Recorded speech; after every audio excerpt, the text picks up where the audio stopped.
Salut, mais aujourd'hui, on va roast les chars de mes amis. On va voir le char de mon ami Félix-Antoine, mon ami Samy, puis mon ami Ludo. Ils ont tous des mauvais goûts en char, fait que ça va être pas mal facile.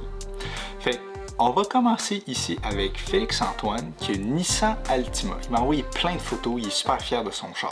Okay? Ça commence bien. Petite photo de sa Altima en avant. Sur le côté, c'est pas pire, tout est normal, tu sais, avec le chrome, les rims normales. Une autre photo, un badge de Nissan. Ok. Bon, fun fact, Nissan Altima 3.5 SR, c'est le V6, un displacement de 3.5. Le MSRP, c'est le coût de base quand il était neuf, c'est 40 000 $. Ça a 270 chevaux, qui est vraiment pas pire pour un char normal. Front-wheel drive, 10 points, full équipé. Ok, il est super fier de son char, comme j'ai dit, fait que il va tout nous donner ça. Pas encore eu le temps de faire un lavage en profondeur. On voit ça. On voit ça. En tout cas, on va continuer avec les autres photos. Ok. En arrière, il y a le petit badge 3.5 SR. On voit un petit peu l'exhaust. Le moteur. Ok, V6 3.5. Le moteur a vraiment besoin d'un lavage, mon Félix. S'il te plaît, fais ça. Ok. En arrière, ça, pour ce genre de char-là, je crois qu'il monte ça parce que c'est là qu'il va mettre les corps morts. Ça sert juste à ce char-là. L'intérieur est aussi dégueu que l'extérieur. Il faut que tu... Oh, je vois un petit automatique ici, là. Pour un gars de char comme toi, Félix, I'm disappointed. Il y a pas mal de place, c'est un char normal, d'économie, vraiment pas pire. Tu nous as envoyé d'autres photos? Pourquoi? Pourquoi tu nous as montré cette photo-là?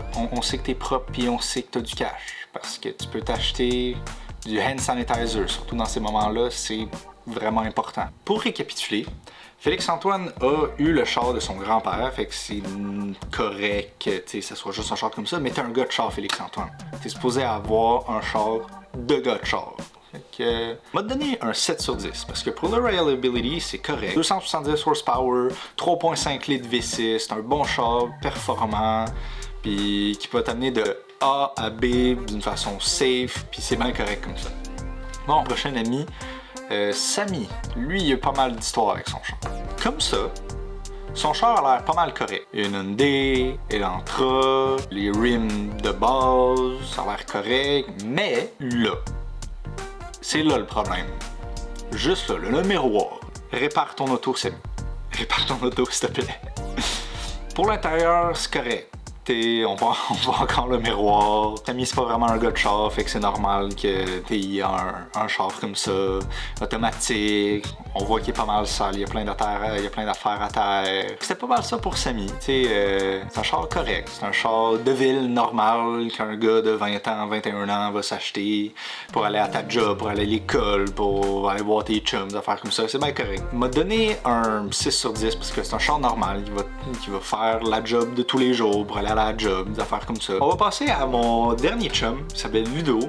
Le gars là, il fait de l'équitation, il est vraiment nice. Une Mazda CX-3. Un VRS blanc. C'est un char de femme de 30 à 40 ans. L'intérieur était... Oh, le volant est dégueu. Qu'est-ce que t'as fait avec, Ludo? Voyons donc. Ok, une automatique encore. T'sais, il est pas mal sale. On voit que ça fait longtemps qu'il l'a pas lavé. L'arrière est aussi pire que l'avant. Aucunement lavé. Qu'est-ce que tu fais avec ta vitre en arrière, Ludo? T'es même pas capable de voir en arrière de ça. Juste pour ça, m'a donné un 5 sur 10 parce que lave ton char, ok? C'est pire que le char à Félix-Antoine. C'est pas mal ça. Pour récapituler, Félix-Antoine il a eu un 7 sur 10 avec sa Altima. Samy il a eu un 6 sur 10 avec sa Hyundai Elantra. Puis Ludo il a eu un 5 sur 10 pour sa Mazda CX-5 blanc. En tout cas, j'espère vous voir la semaine prochaine pour la prochaine vidéo. On va regarder encore un peu sur l'histoire automobile avec Lamborghini et Ferrari, leur rivalité ensemble. Ça va vraiment être le fun. Puis moi, l'histoire automobile, c'est qu'est-ce que je capote le plus dessus. Fait que c'est ça. À la prochaine. Ciao!